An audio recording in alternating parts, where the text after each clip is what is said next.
Hey, welcome back to the Chicago Blues CFM. Taking a quick look here at the schedule and the way I was going to do this. This first episode, we're only going to be playing the Cardinals, and then we're going to be simming all the way into the Bears, because in our next episode, that I may or may not already have recorded, we're going to play a bunch of divisional games. So I think that's the way we're going to do it. We're probably going to play the first game of the season, last game of the season, and then divisional games. And that'll sort of help us get through this a lot quicker. So, yeah. So here we are playing the Arizona Cardinals on the road. So yeah. Probably the Bears were playing in Chicago in week 1. And you don't want to double up on games in Chicago in week 1. That was probably the NFL's thinking. So they get seniority. We take on Kyler Murray and DeAndre Hopkins. And early on here, we're going to get a moment here for the third down. We're going to play it, or I think we completed it, but we're going to get another one. I'm not sure why I didn't put that in the game. I'm not sure how I'm going to do this series editing-wise, but you see a lot of these. This one, we got a lot of third downs, and then we find Kenny Galladay for the touchdown. And we take the lead here, I believe. Yes, we take the 7-0 lead here. David Blau? I think it's Blau, but I'm not sure. He fires that one in. Really good throw, actually. So we get a few more moments here, and then we're going to come in on this one, red zone alert. And we're going to try something a little different. I usually don't try these. I think this series will be fun for me to just try some different things with the playbook. I forgot which one I'm using exactly, but I think we're using the Chargers or something. Anyway, we find Quintez Cephas here on a jet sweep play, and we're able to get a touchdown on there. That does count as a receiving touchdown. So there we go. Cephas able to get a touchdown there. Former Wisconsin Badger. And at this point, we have a lead here, 21-7, but then the Cardinals start going to work. They cut into that lead. I'm sort of just letting the CPU do its thing right now. I want to let the CPU sort of handle it, and they end up coming back on this game. So it is currently 21-21, I believe.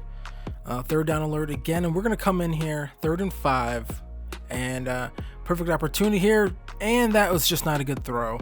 Better quarterback, I think they would have. I tried hitting triangle on that slant. A better quarterback, I think, would have found him, and we would have had a touchdown. But David Blau, his ratings are so low, it just didn't go the way we wanted it to go. I think that all rhymed. So our defense needs my help, and we're going to skip the moment. I'm going to leave my defense out to hang here, but we come back out now, 21-21, 3rd and 4 at our 12, and we're going to come in here. Kyler Murray escapes, and nope, he gets brought down for a sack. Deshaun Hand, who is turning into quite a player for this franchise, actually. More from him as the series goes on. So we come back out, 1st and goal, 31-24, need a touchdown here, 1st and goal. We don't have DeAndre Swift, he's injured, he's going to be out for a little bit. So we just hand the ball off here to Kerryon Johnson. Can't get it on the first try, come back, 2nd and goal, get the blocking we need, and he waltzes right in on 2nd and goal. So that'll make it 31-31, and we're now tied up here late in this football game. So here we are, 1st and 10. Kyler Murray's going to get outside the pocket. Nick Keys gets the strip sack fumble, and we recover the football. We wouldn't end up doing anything with the ball, though. But that's still a nice, I think, 1st down saving tackle, strip sack from Nick Keys in his first game. So we end up going to overtime with the Cardinals, and it would sort of be back and forth 3 and outs for a little bit until we would get here about late. 1st and 10, they leave Hawkinson wide open. He gets all the way down to the 39. We come back, 1st and 10. You see Chandler Jones, John Jones' brother, he has his X Factor activated. I'm running around, and I flick the ball to Quintez Cephas, and we don't get any yardage there, but it's still just a completion, which is nice. And then we throw this one over here to Kenny Golladay again behind the linebacker. I believe that was Hicks. He wasn't able to get his head turned and intercept it. All right, a minute 22 left. We're looking at a tie here, but we're able to find Kerryon Johnson on that route right there. Once again, he had Hicks on him in man coverage.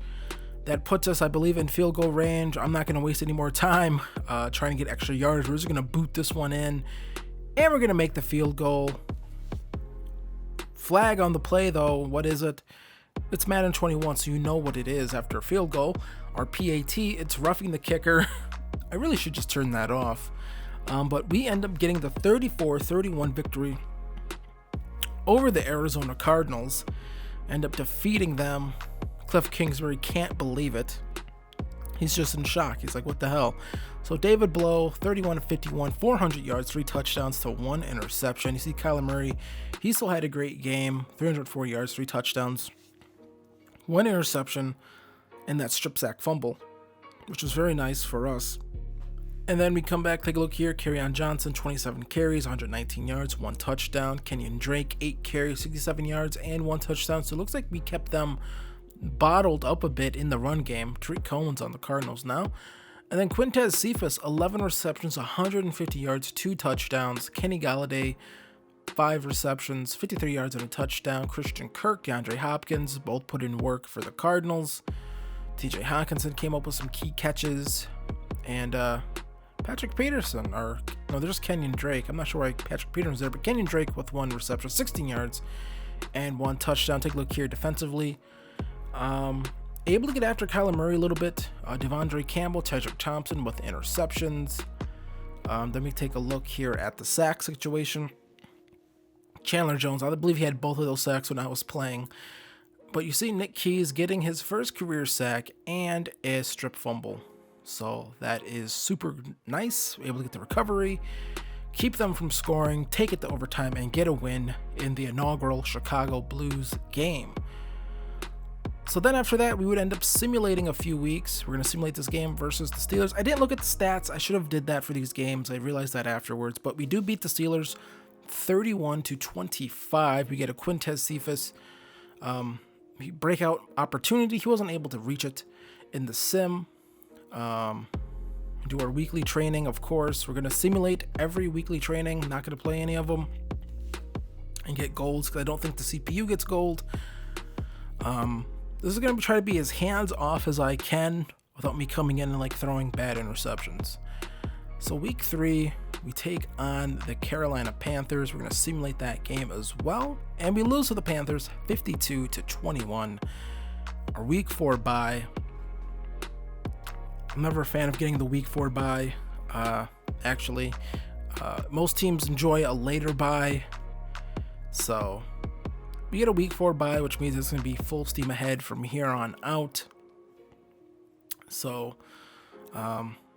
which is not bad. We have a few injuries. We have a few guys nicked up. Speaking of Nick Keys gets an upgrade, and so does TJ Hawkinson.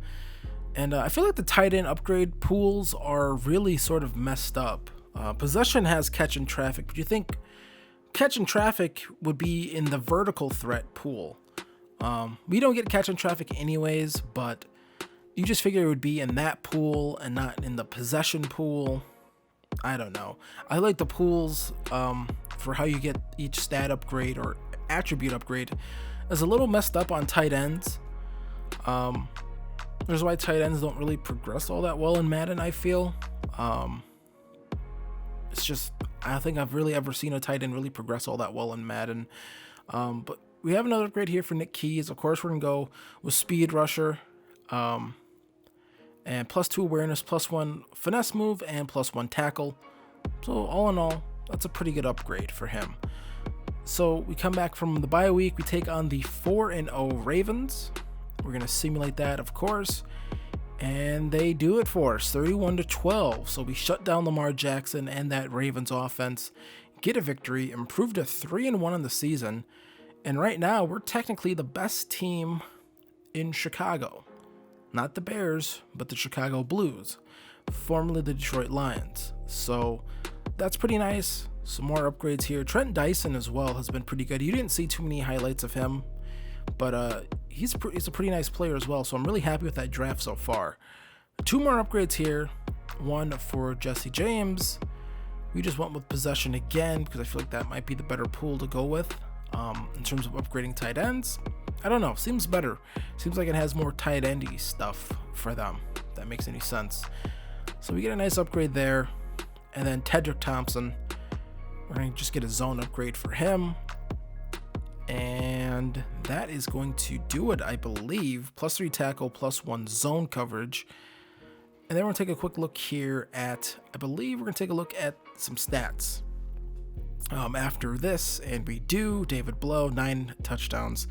The 2 interceptions on the season. Kerryon Johnson, 75 carries, 282 yards. So the run game hasn't been all that great. DeAndre Swift is back and healthy, so we're gonna have to get him some more carries for sure. I might end up just making him the starter. Not 100% sure. David Blow with some below average quarterback runs. Then receiving. Quintez Cephas is technically our leading receiver right now with 284 yards on the season, 3 touchdowns. Hawkinson with 2 touchdowns. Kenny Galladay with 3 touchdowns. Jesse James with a touchdown. So, and then, yeah, a lot of guys on this team who are just not very good in the passing game. I sort of blew that position, I think, our receiver depth in the draft and free agency, but, you know, it is what it is. Let me take a look here at the defense. At this point in the season, we only have 3 sacks.